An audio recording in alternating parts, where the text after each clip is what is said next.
빅징주 공장입니다. 오늘 이 시간 위드금융 정태근 팀장과 함께합니다. 어서 오세요. 네, 맞습니다. 네, 오늘 한 주 시작 월요일이긴 합니다만 네. 조금 어두운 분위기의 앵커 브리핑을 준비해 보기는 했습니다.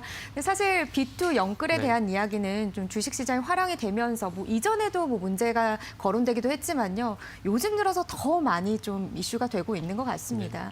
근데 사실 이야기한 것처럼 대출을 받아야만 하는 상황들도 분명히 있기도 하잖아요. 그러니까 투자의 하나의 좀 수단이 되는 필요성도 있는데 좀 이런 투자 원칙을 갖는 기준선이 필요할 것 같다는 생각입니다. 어떻게 보세요?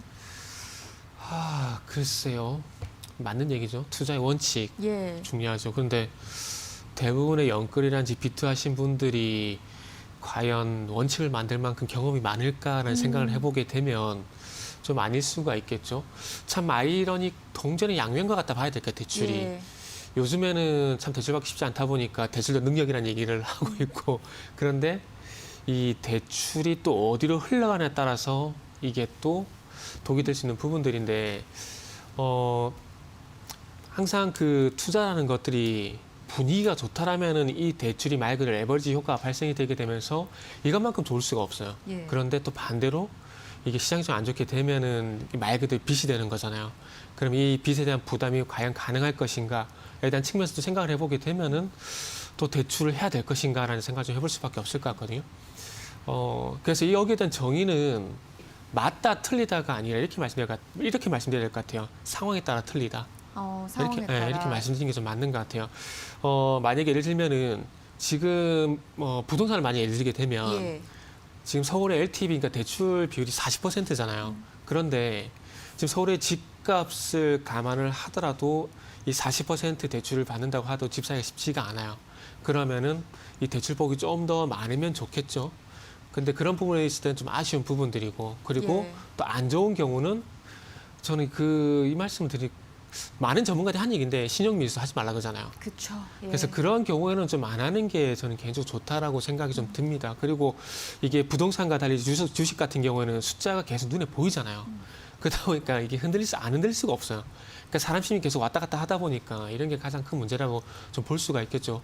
그래서 B2 하셔가지고 주식 하신 분들이 좀 걱정이 되는 건 뭐냐면은 이렇게 해서 좀 안 좋은 상황이 되게 되면은 진짜 안티로 돌아서요. 그러니까 진짜 무서운 게 뭐냐면 찬티가 안티로 돌아서는 것만큼 무서운 게 없거든요. 그러니까 실례로 정치 얘기가 좀 갈 수밖에 없는데 정치 얘기를 하자면 진중권 같은 분들, 서민 교수 같은 분들 예. 원래 그쪽이었잖아요. 근데 돌아서니까 무섭잖아요.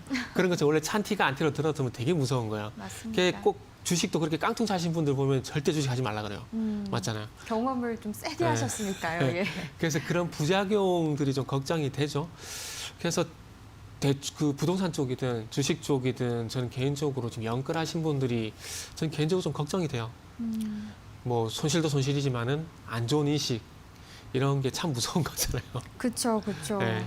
네, 어쨌든 이런 부분들이 지금 사실 희망을 갖기 위해서 주식으로 들어왔다라는 이야기들인데 결국은 저희가 자막으로도 지금 내보내고 있지만 이게 희망이 될 것인지 황금 밧줄이 될 네. 것인지 아니면 썩은 동아줄이 될 것인지는 분명히 이제 투자자분들의 원칙에 따라서 극단적인 상황으로 가냐 안 가냐 달라지지 않을까라는 생각이 좀 많이 드네요. 그 부분에서 살짝 태클을 걸자면 다시 말씀드리지만 상황이라 봐야 될 것 같아요. 원칙이 상황에 아니라. 따라 네. 상황과 원칙으로 보는 게 나겠네요. 그러면. 왜냐하면은 작년 3월달, 4월달 대출 받아서 주식 예. 투자하신 분들 같은 경우에는 이보다 좋을 수는 없어요. 그런데 지금 대출 받아서 주식 들어가신 분들 같은 경우에는 앞으로 어떻게 될지 모르겠지만 불안하거든요. 변동성이 워낙 크니까요. 그렇죠. 또. 예. 그러니까 결국 상황이라는 얘기인 거죠. 그리고 부동산도 마찬가지입니다. 만약에 2017년 8월달, 10월달인가요? 정책 나왔을 예. 때 그때 집 사신 분들은 아마 돈 많이 벌었을 거예요. 그런데 제가 볼 때 늦어도 작년에 집을 사신 분들 같은 경우는 저는 이분들 나중에 분명히 후회한다고 생각이 들고요. 2007년대 하우스푸어 문제 있었잖아요. 예. 그때 집을 던진 사람들이 결국 영끌한 사람들이에요.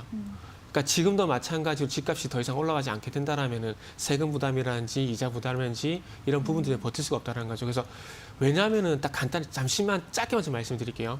지금 서울에 9억 이상 부동산을 갖고 계신 분들이 보유세가 거의 500만 원 수준이에요. 예. 그런데 이 집을 살 때 최소한 2억, 3억 정도 대출을 받았단 말이죠. 그럼 원리금 균등 상환을 해야 돼요. 그래 원리금 균등 상환을 하게 되면 최소 150에서 200만 원 정도 한 달에 나갑니다. 그러면 200만 원 기준을 잡고 1년이면 2,400, 그리고 거기다 보유세 500만 원, 3천만 원이잖아요.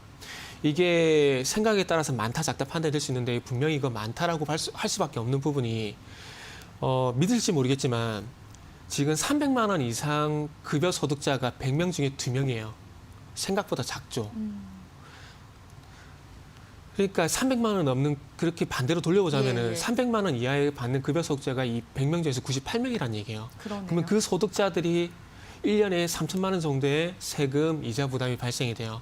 그리고 시중에 어떤 시중금리도 지금 올라간다는 얘기가 있거든요. 그럼 이자 부담이 더 올라가게 돼 있어요. 그러면 최소 2,400에서 3,000 플러스 알파가 되는 거예요. 그럼 이 돈을 만약에 부담을 할 수 있을 것인가? 그 측면에서 해석을 해보게 된다라면은 여기서 부동산 가격이 더 올라가지 않고 만약에 양도세 규제가 완화가 된다? 예. 그 연끌하신 분들이 던질 수밖에 없어요.